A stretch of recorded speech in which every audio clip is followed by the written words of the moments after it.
Ladies and gentlemen, good morning.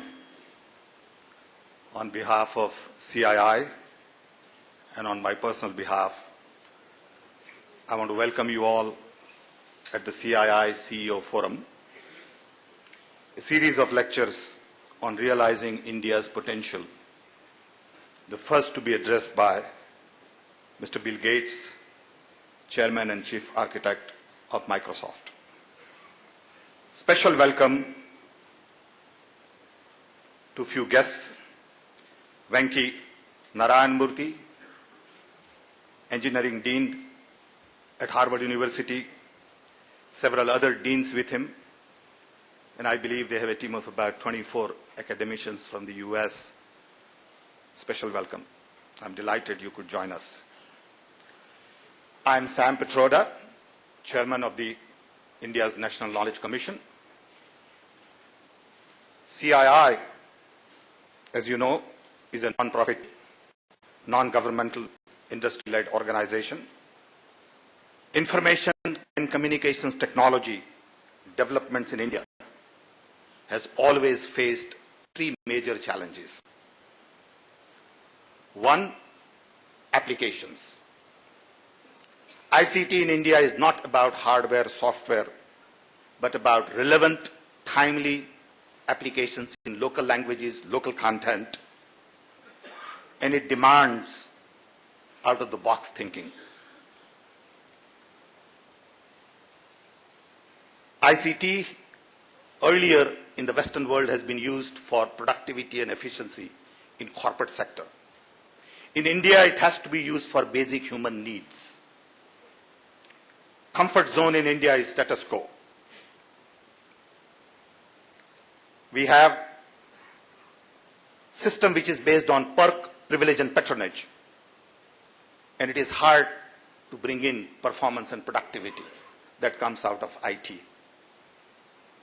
Just to give you an example, we have 35,000 rural exchanges already connected to gigabits of fiber,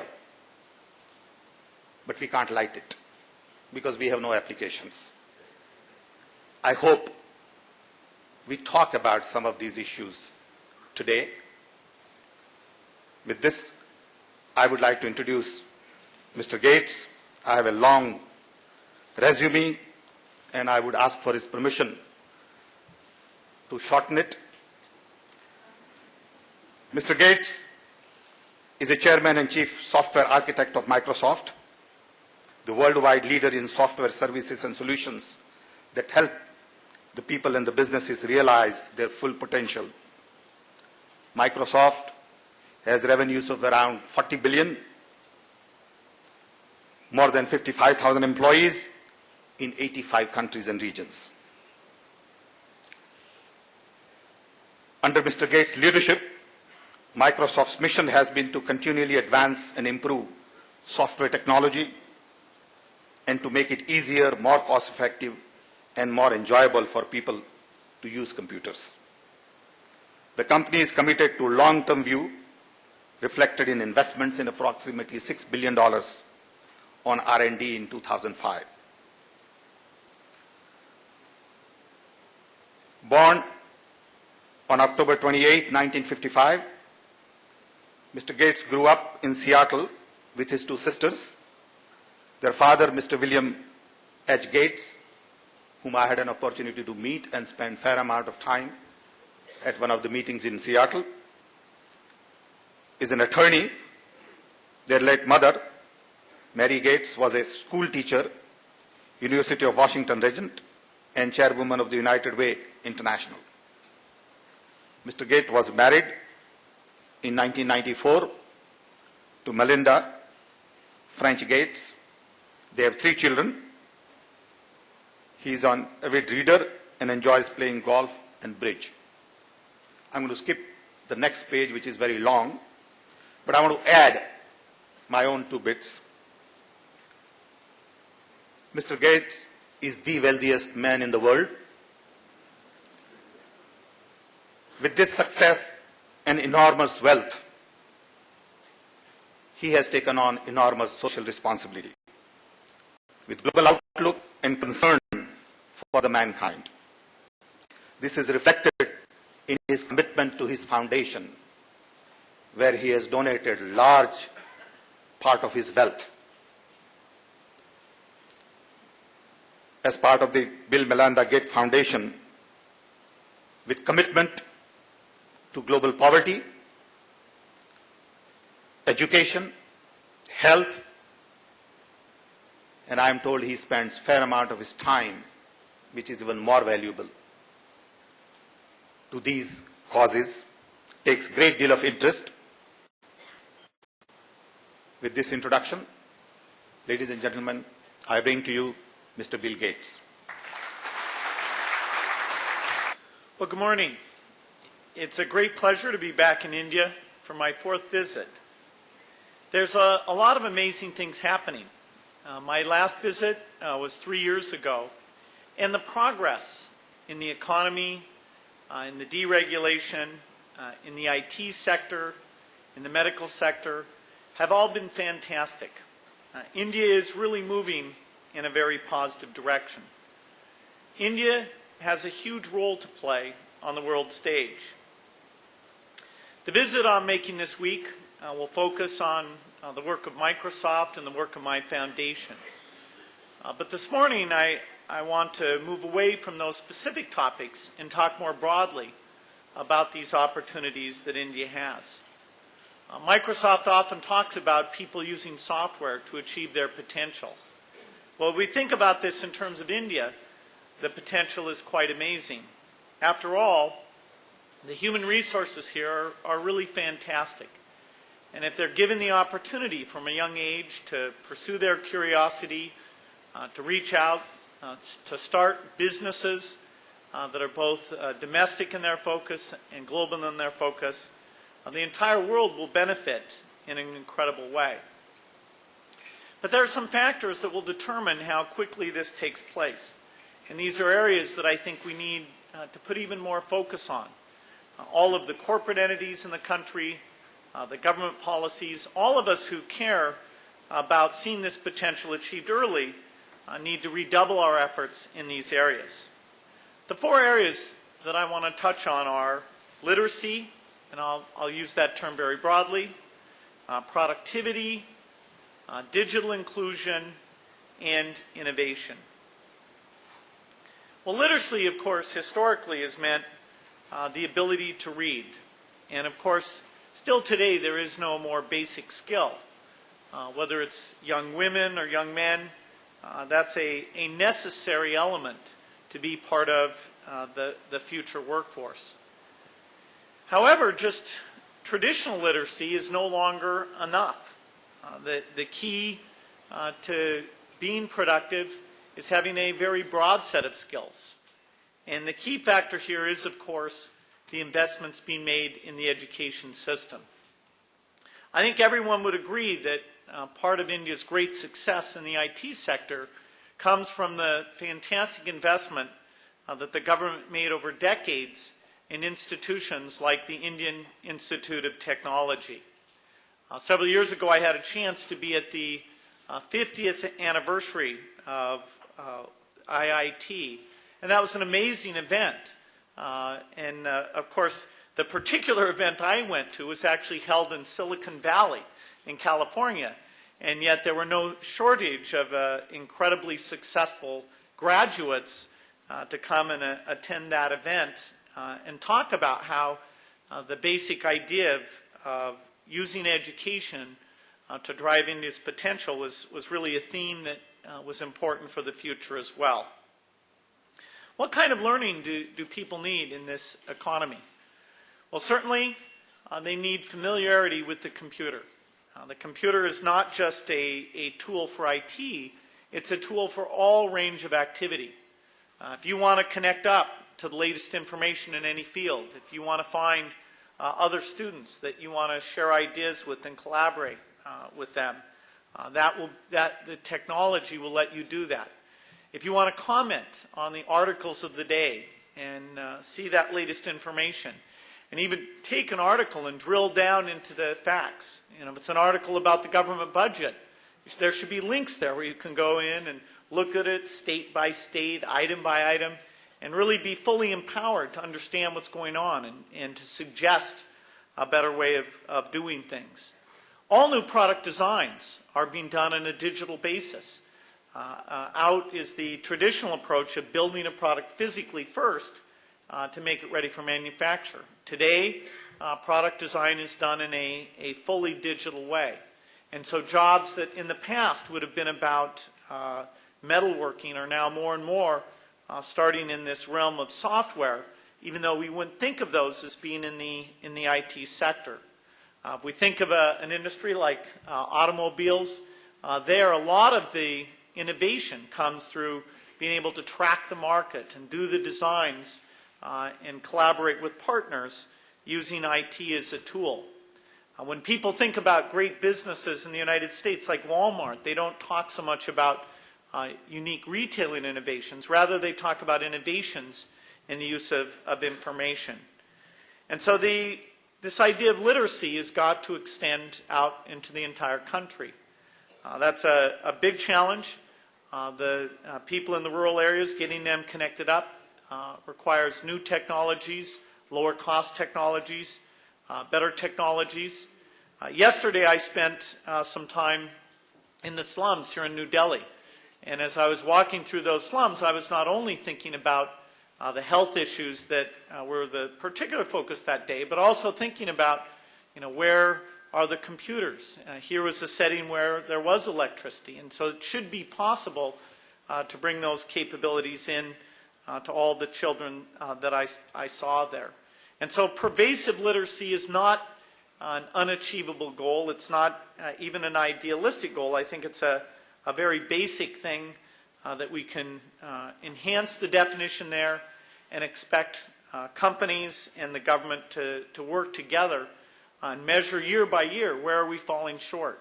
Are we doing better with boys than girls? Are we doing worse in the rural areas? And one of the dynamics I love here in India now is the competition that exists between the various states.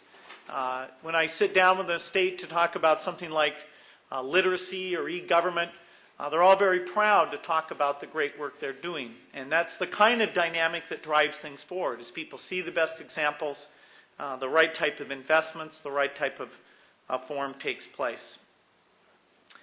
Second, I mentioned the area of productivity. The world economy is moving very rapidly, and the expectation for productivity is greater than ever before. There are many aspects of this, including IT services offered on the world market, where India is absolutely the leader. When anyone thinks about how to tap into those skills and do things in a better way, they think about the great companies that are based here. And I'd say that's accelerating.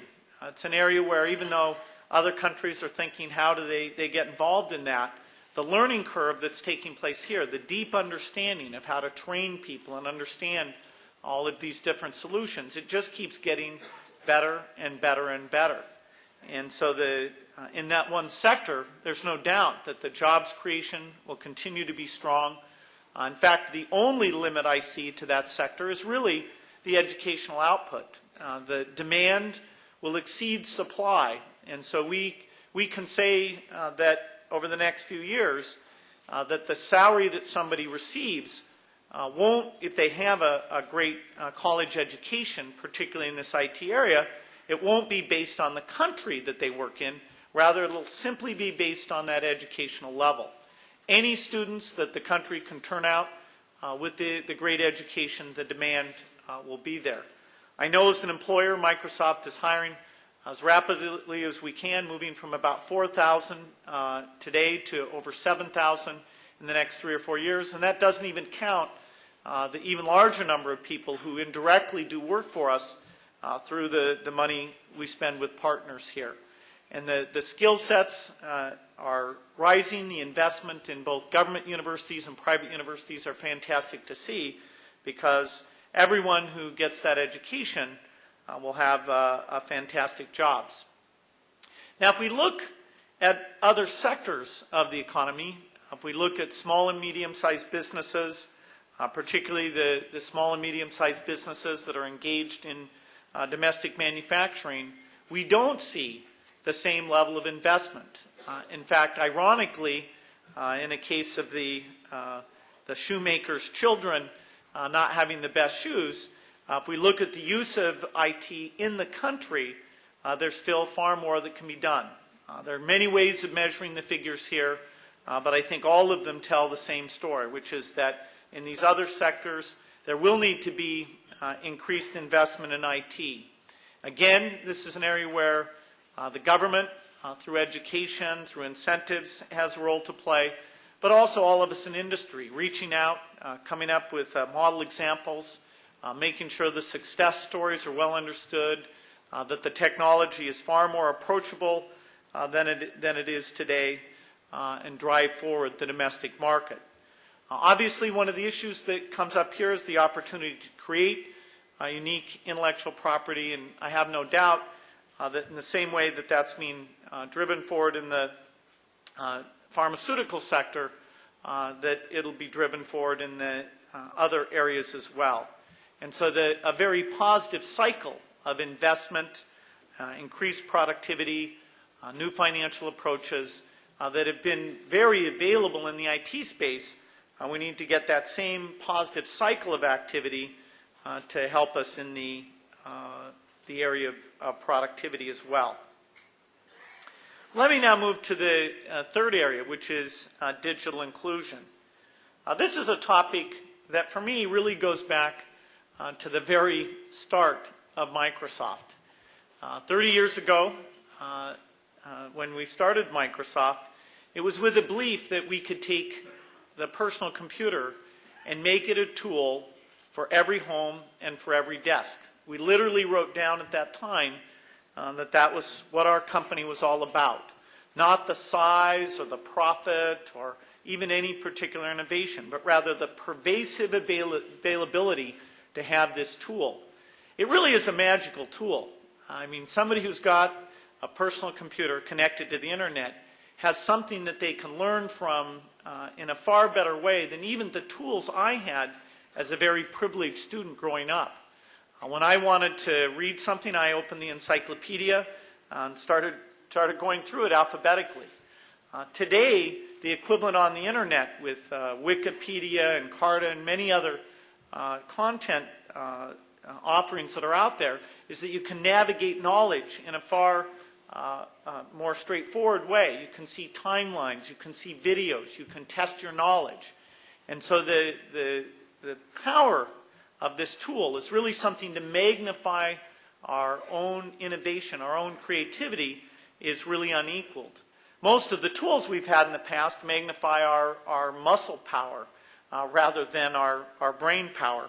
And so this one deserves to have a very, very special role. When Microsoft was started, computers cost millions of dollars. In fact, in many ways, people thought of computers as balancing things in favor of large companies and governments against the interest of small companies and individuals. And the view we had is that by bringing in a new model, a model that not all of the computer work would be done in the United States, not all of it would be done in a monolithic model, but rather the open personal computer approach where any manufacturer could build the machines, that anyone could develop the application software, that would drive a cycle of innovation, a cycle of high volume, low price, and drive the creation of an entire software industry, both for products and services.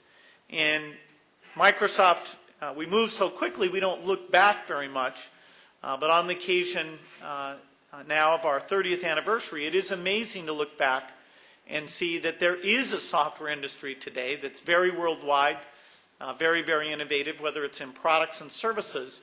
And it's the approach of the personal computer, the idea of an operating system that would span all those systems and drive the low-cost model that has made that possible. Today, the personal computer, instead of being something that balances things in the favor of large organizations, it's quite the opposite. Today, it's not just somebody who publishes a newspaper who can get their ideas out.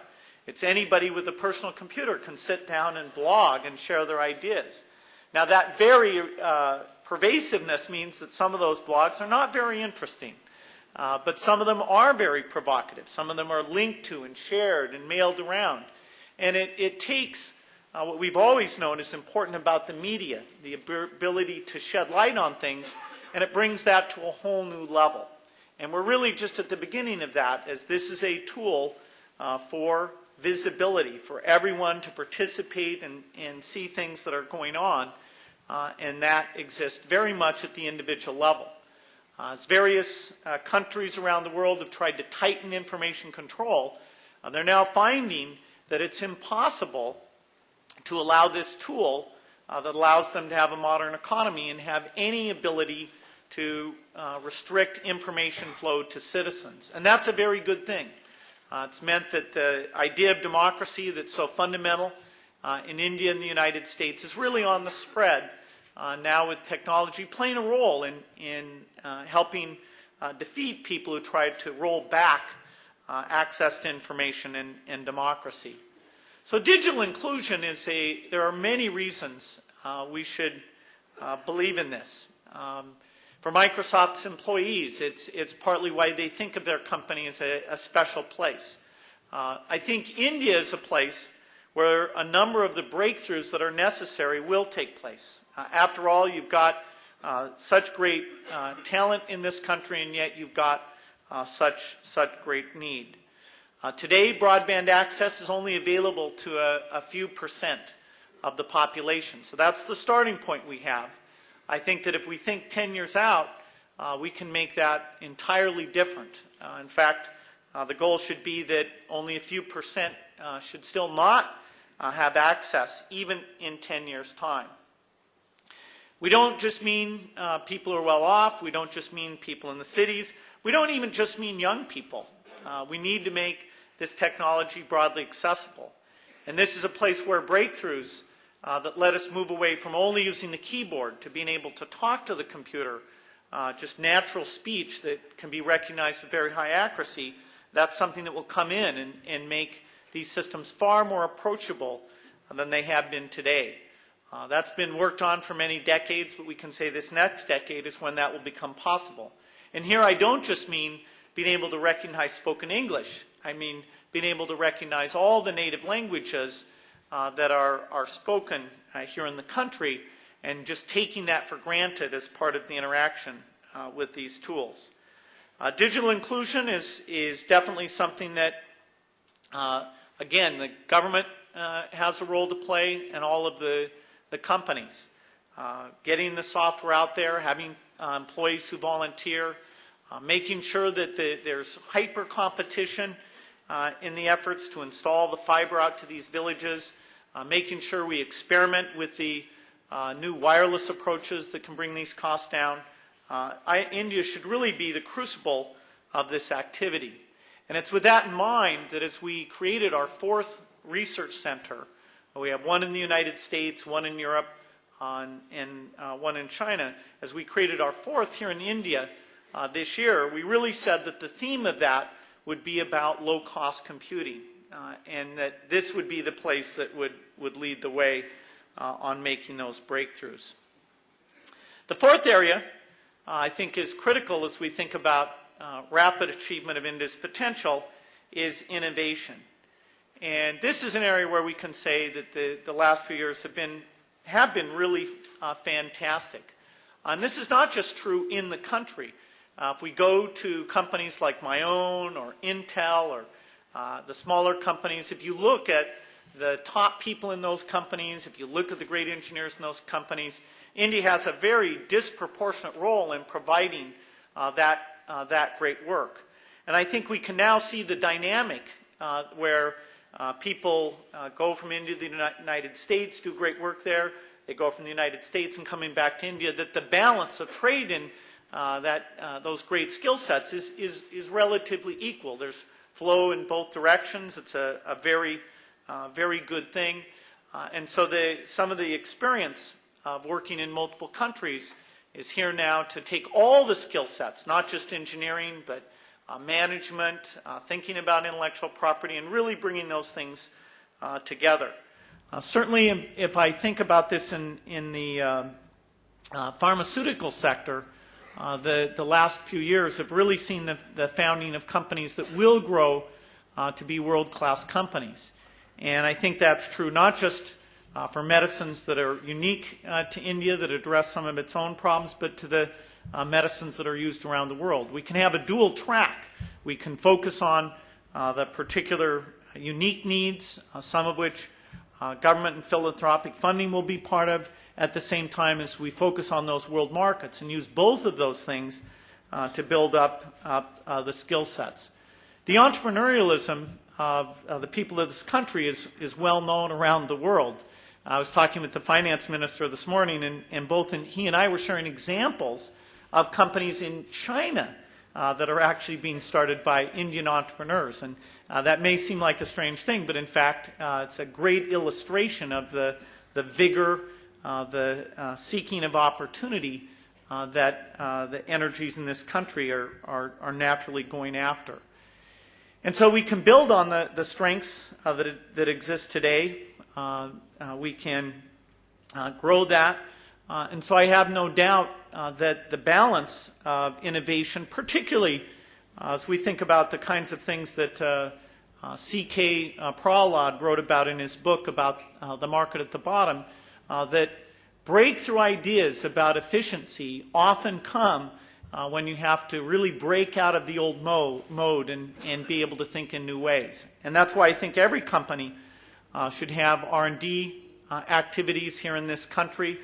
Make sure you get the diversity of thinking, the kind of focus on the unique requirements of this market relative to the rich markets, but also those are requirements that, although they're most acute here, exist in many other countries as well. So companies that have the breakthroughs here will have many other parts of the world that they'll be able to reap the benefits of those things. In conclusion, let me say that, of course, I'm painting a very optimistic picture, but I also think I'm painting a very realistic picture. It doesn't take much to think about the cynics who 5 or 10 years ago didn't see the potential that has been achieved right now, and think about why they were wrong, to see that why those mistakes are also why many people are still underestimating what can be done here. My commitment is to make sure that I individually, through the foundation, through Microsoft, do everything I can to help accelerate this, and that's why I'm thrilled to be here today talking to you about the great potential. Before we begin this dialogue, I thought I might take about 4 or 5 minutes to tell Mr. Gates a little bit about what this particular government is trying to do in these areas. UPA government,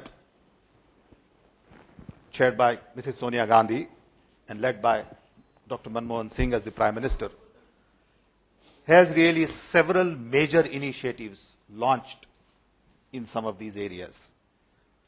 First one, as part of the National Advisory Council, focused on right to information, which I thought has been a landmark decision in the history of India. I don't think we still understand the implication of it, but for the first time in India, citizens can go and ask for right information, and government officers are obliged to provide that information, which didn't exist before. We hope to take this right to information forward. We have several gaps that we hope to fill. Along with this, government has launched a major rural employment guarantee program to create lots of jobs. Then there is a program called Bharat Nirman, which is the National Development Program, where this government plans to spend close to $25 billion on rural development, close to $20 billion on the urban development. And then Prime Minister and Mrs. Gandhi both decided to focus on a very long-term 15-year vision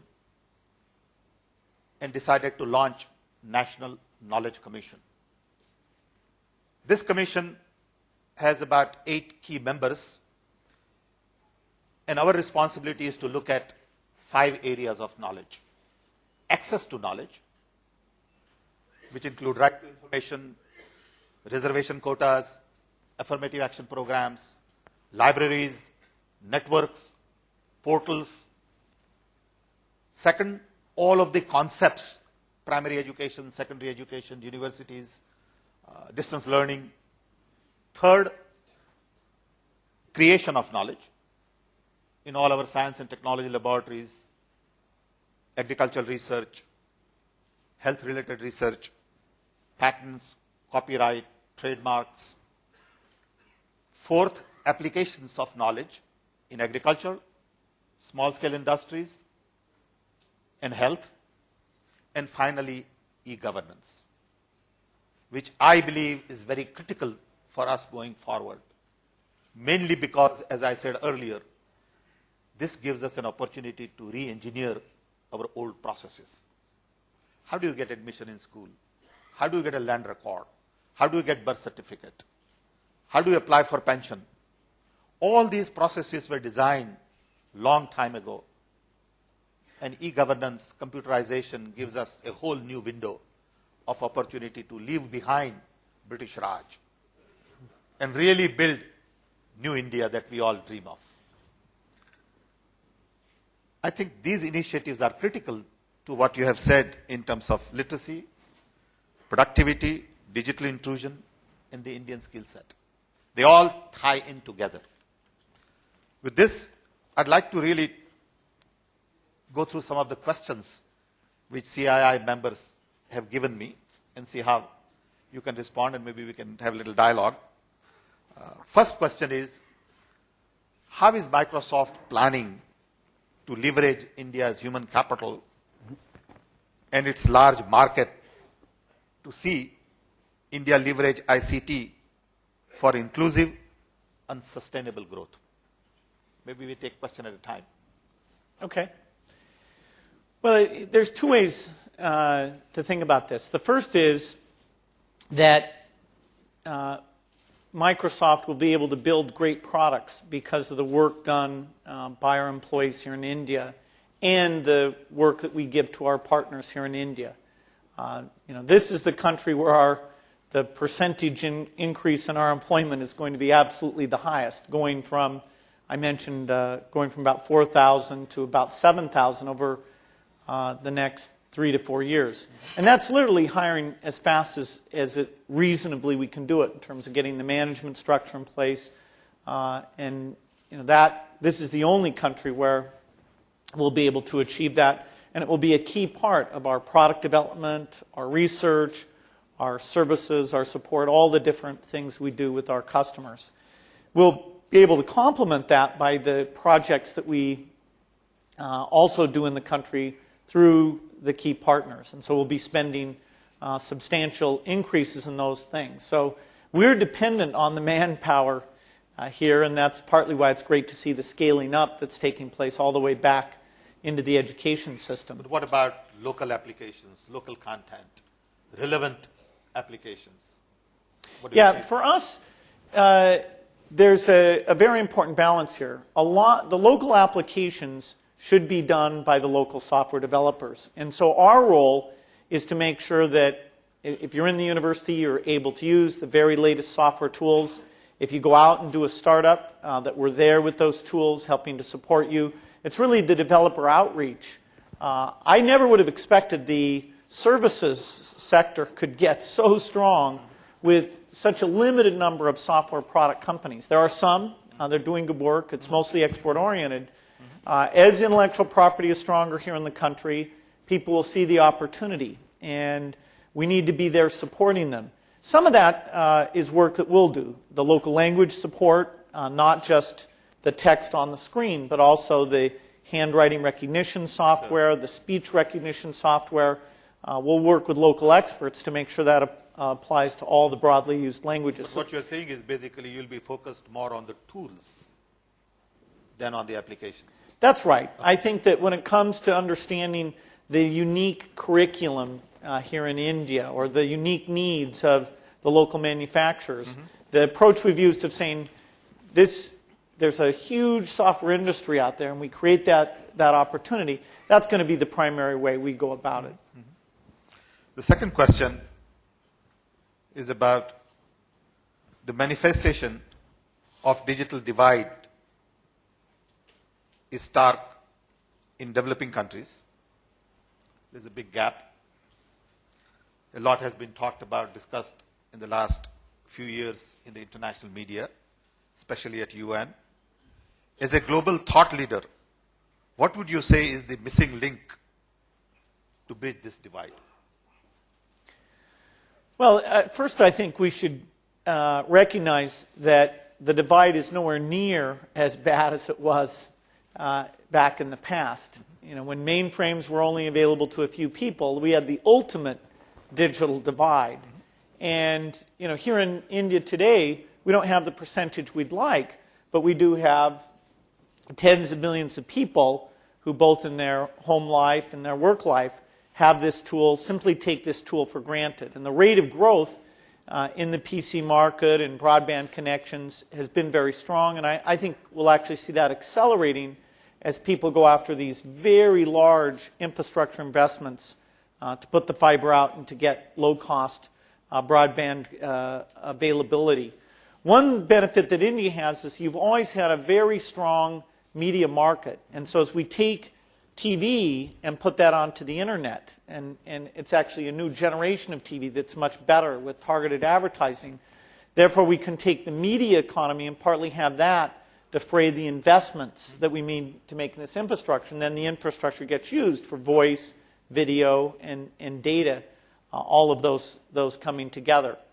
The intellectual property will be an element. What about the role of mobile? You know, one of the things that I have seen in the last 10 years, not just in India, but in Africa and other places, the mobile revolution has really changed the face of communications. You know, I spent 40 years in telecom. The cost per line always has been $1,000 until mobile came in. When mobile came in, cost went down from 1,000 to 100, less than 100. Today, world over, there are 2 billion mobile phone users. By 2010, it's going to be 3 billion. So I think mobile internet offers to me a unique opportunity as opposed to just computers and terminals of the traditional way, even the TV. I see that mobile sort of take on a different turn. How do you see that? Well, actually what we need, and what we're investing very heavily in, is something that combines the best of the mobile device and the best of the personal computer. You know, after all, we don't just want to use a small screen. You know, if I'm trying to read the encyclopedia or fill out my tax return or my IIT application, it's not going to be that tiny little screen. And yet we can create a single device that it's a mobile phone when you're carrying it around, and yet when you get near to your television set, it takes advantage of that full screen. And so you'll have a keyboard that costs $3 or $4. You'll have speech input that's very natural for everybody. You'll have that TV screen that you can use both for media and computer connection. But the actual computer itself will be in the mobile phone. And so as soon as that's within range of the TV set, then all the applications, whether it's Microsoft Office or the curriculum software, is there. And by doing that, we can actually make a device that comes with this network connectivity built in. Seamless connectivity. You know, there are people who think we should do pervasive computing by making huge compromises, by saying that you have to sit there and turn a crank, you know, and have no battery or have no disk or anything like that. My view is that innovation, it's fine, people can do that. But I think that if you just focus on eliminating things and doing something that's less capable, you'll miss the opportunity. We can make a mobile phone in the years ahead that's very, very inexpensive, and yet it has Microsoft Office, it's got that full screen capability, and it ties into the network model where you have the billing relationship with the carrier. So instead of paying up front, you just pay a small monthly fee, and there's no capital cost in the equation at all. The third question has to do with human resource. Human resource in India is great asset. You talked about that. In your view, how could ICT help set the stage for India to churn out globally benchmark knowledge economy workers? Well, certainly India is doing that today. The question is, how can we scale this up? Demand for these great workers exceeds supply. In fact, India is the only country in the world that is producing more skills in engineering and IT than it consumes domestically. And so that's been the big opportunity that people have seized. The U.S. is a big net importer of IT skills. Somewhat ironically, the number of students in the United States going into fields like computer science is actually going down, which is too bad because the really interesting breakthroughs are all in front of us. The computers we have today are kind of a joke compared to even the one we'll have 10 years from now. And so India's on the right track there. It's this scaling issue. I personally believe that bringing in private colleges into the mix will be part of that scaling. The government alone won't be able to do that. Our challenge is we have 500 million people who are below the age of 25. That's a huge number. For that number, we have only 6 to 7 million seats for the universities. We really need to increase that to about 20 million. How do you go from 6 to 7 million to 20, 25 million, quadruple?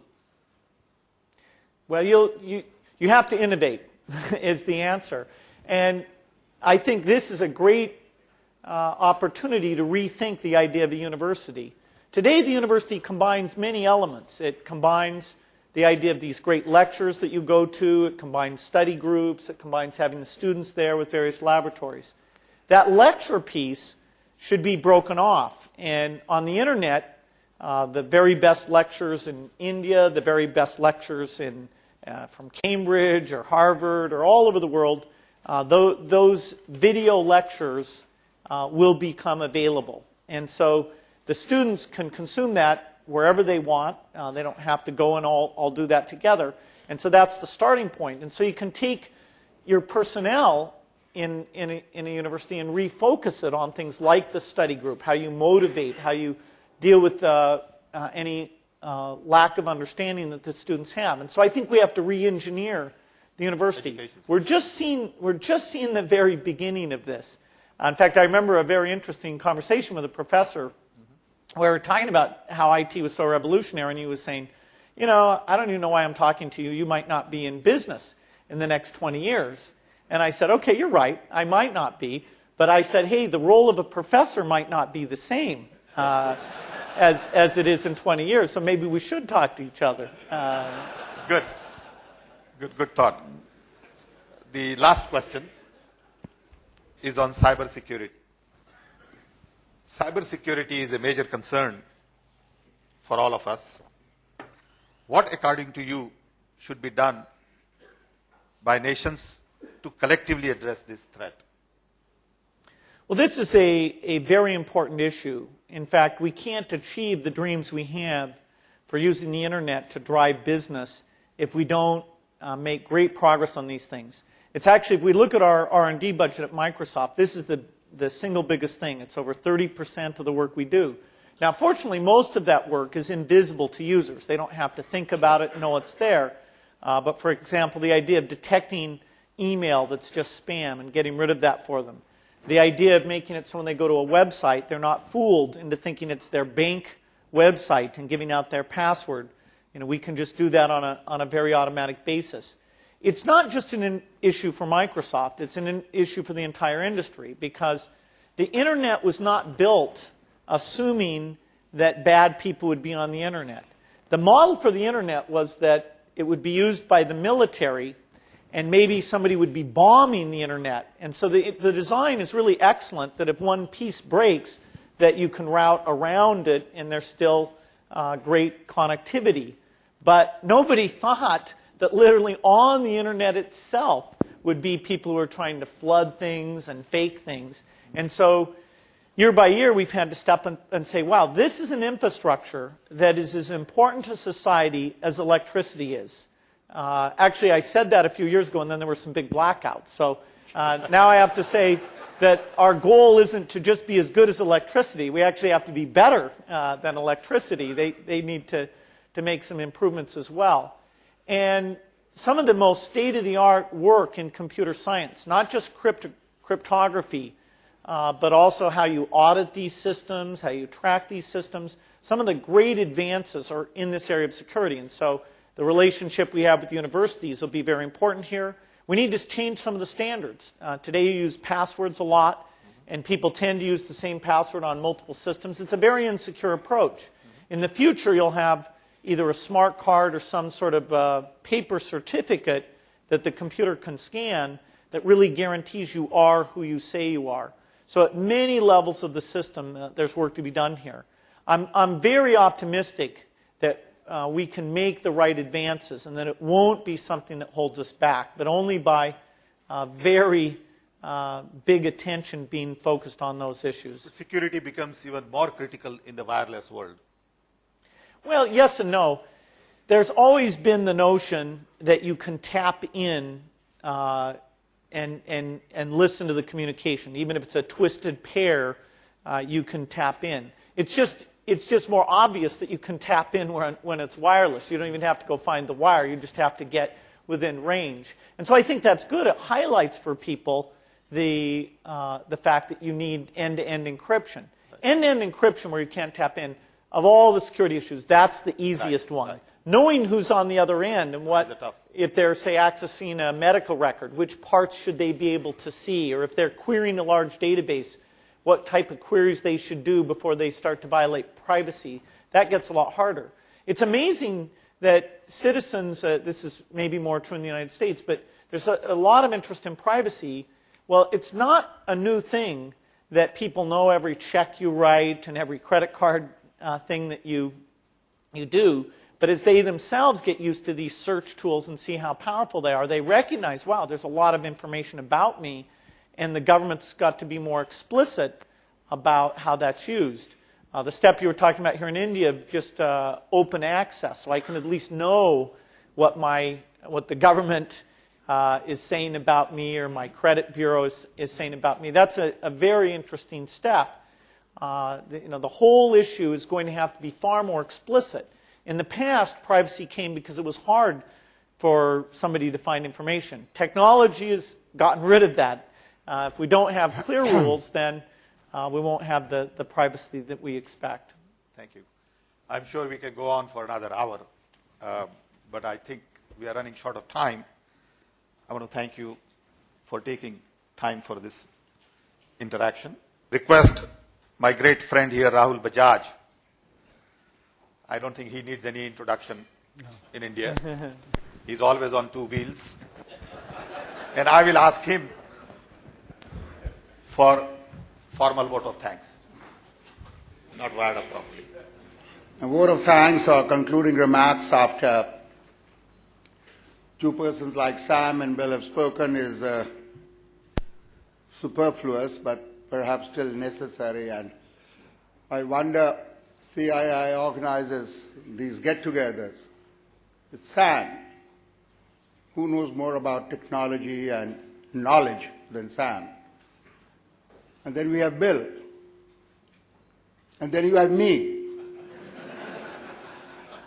I know nothing about technology, still less about IT. And I'm even forgetting very fast how to manufacture 2- and 3-wheelers because my sons are seeing to that. So I've hung up my gloves, but not yet my boots. That's the reason I think CII has got me here for the concluding remarks. Now, I think India's problems are going to be solved by these two people. The kind of questions Bill is being asked solve our problems. We are proud Indians, Bill, very proud Indians.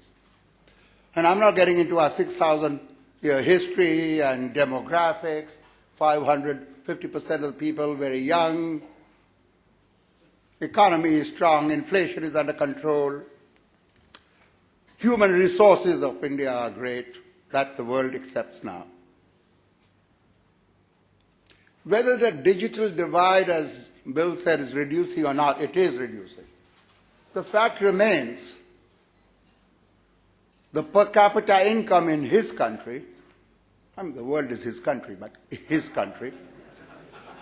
And the per capita income in my country, something like $30,000, $35,000, something like $700.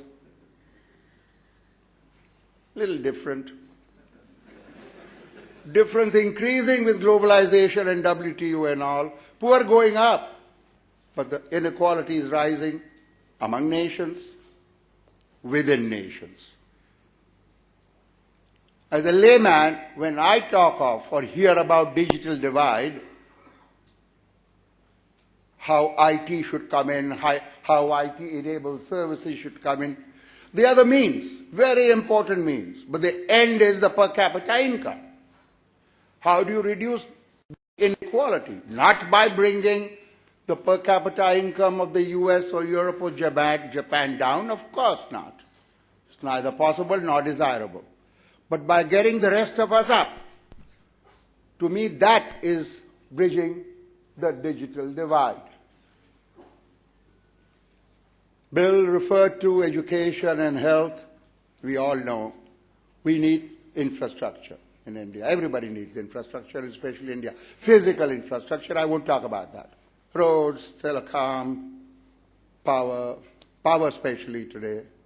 But we need those four, there are many, but four social infrastructure. He referred to education. He referred to IITs. I'm connected with one IIT. And Bill, now you said something about some IIT in its Golden Jubilee year. It must have been Kharagpur. So that's the only one who did it before IIT Bombay, where I'm the chairman. We do our 50 years in 2007. You are committed to be back there. And whether he says yes or no, I'm not asking him because I don't know what he will say. He has to be in Bombay, Mumbai, 2007. We'll give you the dates to speak to us at the Golden Jubilee of IIT Bombay. I'm connected with a management school in Hyderabad. But again, Sam mentioned in passing, what's India's educational system about? Not IITs, good as they are, not IIMs. We produce how many? 4,000, 5,000? Our university system, our primary education, our secondary education, we are a proud country. But we have to be realistic, with our feet on the ground. That's a mess. That's what we need. IT will help. Many things will help. But what we need is leadership of the highest order.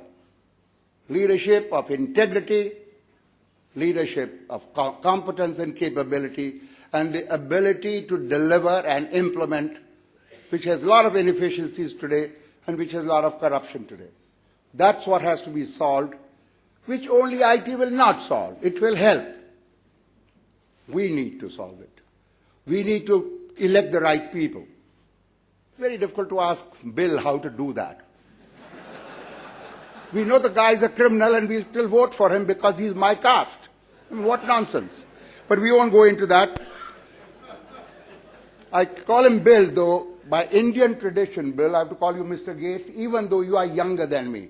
The reason I call you Bill is, one, you are an American, and the other because I'm not sure, but somebody once called you Mr. Gates and you said, no, that's my father. So, but you have been a very good friend of India.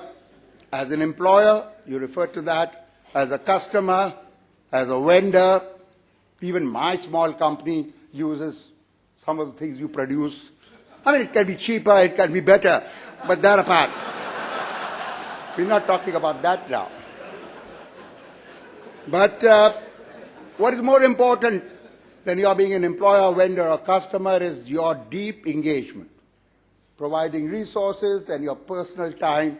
I believe this is your fourth trip to India in the last 2 years.